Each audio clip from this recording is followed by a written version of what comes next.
नमस्कार, आप देख रहे हैं 4 PM और मैं हूं आपके साथ सिमरन। क्या मोदी जी के सबसे खास दोस्त इजरायली प्रधानमंत्री बेंजामिन नेतन्याहू पे गिरफ्तारी की तलवार लटक रही है? क्या ईरान के साथ जारी युद्ध के बीच जेल जा सकते हैं नेतन्याहू? आखिर किस देश के प्रधानमंत्री ने नेतन्याहू को अरेस्ट करने की बात कही है? वहीं दूसरी तरफ हार से बौखलाए ट्रंप आखिर क्यों बार बार ईरान को अल्टीमेटम पे अल्टीमेटम दिए जा रहे हैं? आजकल मोदी और उनके साथियों के दिन अच्छे नहीं चल रहे हैं। ऐसा लगता है जैसे एप्स्टीन फाइल में नाम आने के बाद से तीनों का बुरा वक्त शुरू हो गया है। एक तरफ जहां ट्रंप जो है ईरान को झुका नहीं पा रहे हैं, वहीं नेतन्याहू मौत के डर से छुपे छुपे घूम रहे हैं। इसी बीच उन पे गिरफ्तारी की तलवार लटकने लगी है। वहीं ईरान ट्रंप की शर्तों के आगे झुकने को तैयार नहीं हो रहा है, जिससे ट्रंप अपना मानसिक संतुलन खो बैठे हैं और बार बार ईरान पे बमबारी करने का अल्टीमेटम दिए जा रहे हैं। वहीं ईरान है कि मानने को तैयार ही नहीं है। तो कैसे ईरान के साथ जारी युद्ध के बीच नेतन्याहू जेल जा सकते हैं और क्यों ट्रंप ने अब ईरान को अल्टीमेटम दिया है, सब कुछ आपको अपनी इस रिपोर्ट में अच्छे से बताने वाली हूं। कहते हैं कि ऊपर वाले के घर में देर होती है लेकिन अंधेर नहीं। ऐसा लगता है कि जैसे इंसानियत के लिए खतरा बन चुके ट्रंप और नेतन्याहू अब अपने बुरे अंत की ओर बढ़ते जा रहे हैं। पश्चिम एशिया में बढ़ते तनाव और ईरान के साथ जारी टकराव के बीच में अंतर्राष्ट्रीय राजनीति में एक नया मोड़ सामने आया है। 16 साल के बाद तानाशाही बादशाह को तख्त से उतार के हंगरी के प्रधानमंत्री बने पीटर मैक्यार के एक बयान ने वैश्विक स्तर पर हलचल बढ़ा दी है। उन्होंने साफ कहा है कि अगर इजराइल के प्रधानमंत्री बेंजामिन नेतन्याहू हंगरी आते हैं तो उन्हें गिरफ्तार किया जा सकता है। ये बयान ऐसे समय पे आया है जब क्षेत्रीय तनाव पहले से ही चरम पे है।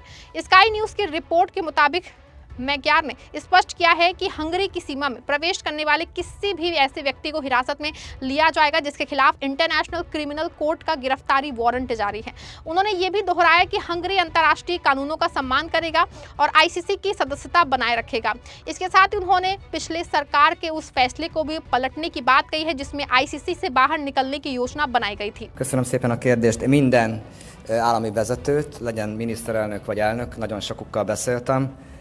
Mai nap is talán a kanadai miniszterelnökkel fogok beszélni, holnap a szerb elnökkel fogok beszélni, meg még nem is tudom, hogy több állami vezetővel. Mindenkit egységesen, nem tettem kivételt, meghívtam az 1956-os forradalom 70. évfordulójára Magyarországra.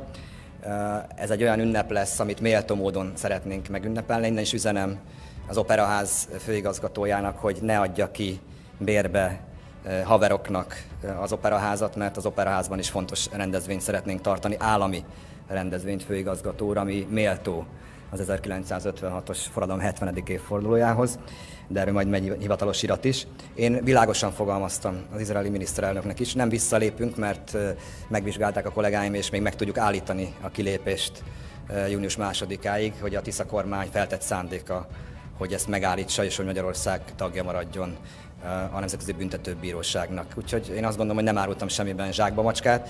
Ha valaki tagja a Nemzetközi Büntetőbíróságnak, és olyan ember lép a hazánk területére, aki körözés alatt áll, akkor őt őrizetbe kell venni. És azt दोस्तों, आज सत्ता की आंखों में आंखें डाल के पत्रकारिता करना मुश्किल हो गया है। हमारे 4 PM नेशनल यूट्यूब और फेसबुक चैनल को, जिसे आपका प्यार और विश्वास हमेशा से मिलता रहा है, उसे बंद करके सरकार ने ये साबित कर दिया है कि वो आपके सवालों से कितना डरती है।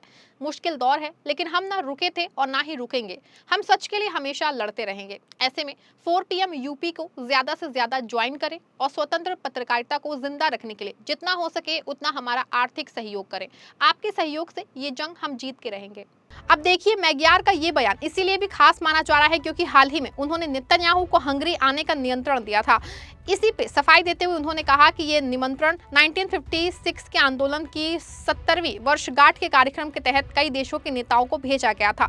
उन्होंने ये भी स्पष्ट किया है कि नेतन्याहू को पहले ही बता दिया गया था कि हंगरी आईसीसी के नियमों से पीछे नहीं हटेगा और कानून का पूरी तरह पालन करेगा। आपको बता दें कि साल 2024 में आईसीसी ने बेंजामिन नेतन्याहू के खिलाफ युद्ध अपराध और मानवता के खिलाफ अपराधों के आरोप में गिरफ्तारी वारंट जारी किया था।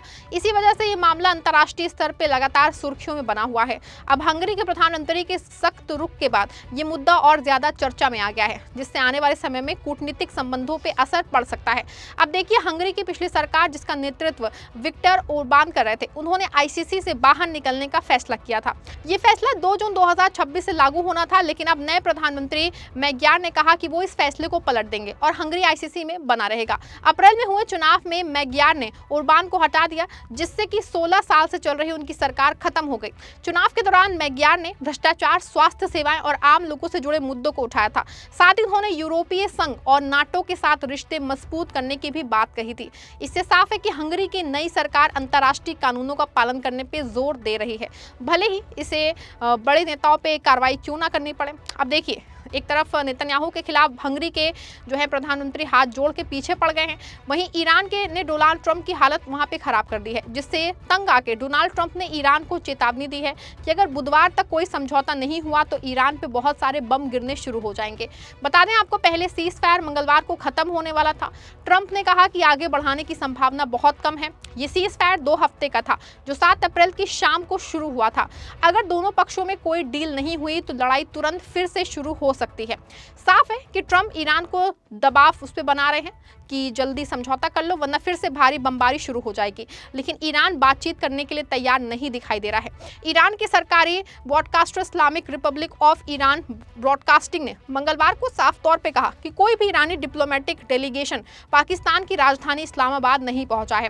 ब्रॉडकास्ट ने सभी रिपोर्ट्स को खारिज करते हुए जारी किया है कि ना कोई मुख्य डेलीगेशन, ना कोई सेकेंडरी टीम, ना ही कोई प्रारंभिक या फॉलोअप मिशन अब तक इस्लामाबाद गया है। दूसरी तरफ अमेरिका के उपराष्ट्रपति जेडी वेंस भी अभी अमेरिका से रवाना नहीं हुए हैं, लेकिन वेंस को लेके सारा संदेह जो है जल्द ही दूर हो जाएगा। IRIB ने कहा है कि इस्लामाबाद पाकिस्तान में अब तक कोई ईरानी जो है डिप्लोमेटिक डेलीगेशन नहीं पहुंचा है। इसी बीच अल अरबिया की रिपोर्ट में एक वरिष्ठ पाकिस्तानी सूत्र के हवाले से दावा किया गया है कि अमेरिका और ईरान की डेलीगेशंस मंगलवार को एक साथ इस्लामाबाद पहुंचने वाले हैं, जो क्षेत्रीय कूटनीति में संभावित ब्रेक थ्रू का संकेत है। रिपोर्ट के अनुसार दोनों पक्ष लंबे समय से चल आ रहे तनाव को कम करने के लिए उच्च स्तरीय वार्ता में हिस्सा लेने के लिए इस्लामाबाद पहुंच रहे हैं। हालांकि कुछ भी साफ नहीं है। तो आखिरकार जिस तरह से वैश्विक राजनीति का ये पूरा घटनाक्रम सामने आ रहा है, वो साफ संकेत देता है कि हालात बेहद जटिल और विस्फोटक मोड़ पे पहुंच चुके हैं। एक तरफ नेतन्याहू पे अंतर्राष्ट्रीय गिरफ्तारी का खतरा मंडरा रहा है और पीटर मैग्यार जैसे नेता खुल के कानून की बात कर रहे हैं। दूसरी तरफ डोनाल्ड ट्रंप लगातार ईरान पे दबाव बनाने के लिए धमकियों का सहारा ले रहे हैं। लेकिन ईरान का सख्त रुख ये दिखाता है कि अब दबाव की राजनीति अपनी आसान नहीं है। इन सबके बीच ये सवाल और गहरा होता जा रहा है कि क्या दुनिया एक बड़े टकराव की ओर बढ़ रही है या फिर आखिरी समय में कूटनीति कोई रास्ता निकाल लेगी। फिलहाल इतना तय है कि आने वाले दिन ना सिर्फ इन नेताओं के बल्कि पूरी दुनिया की दिशा तय कर सकते हैं। इस पूरे मामले पे आप क्या सोचते हैं, आपकी क्या राय है, कमेंट में जरूर बताइएगा। इस वीडियो को लाइक और शेयर भी जरूर करिएगा।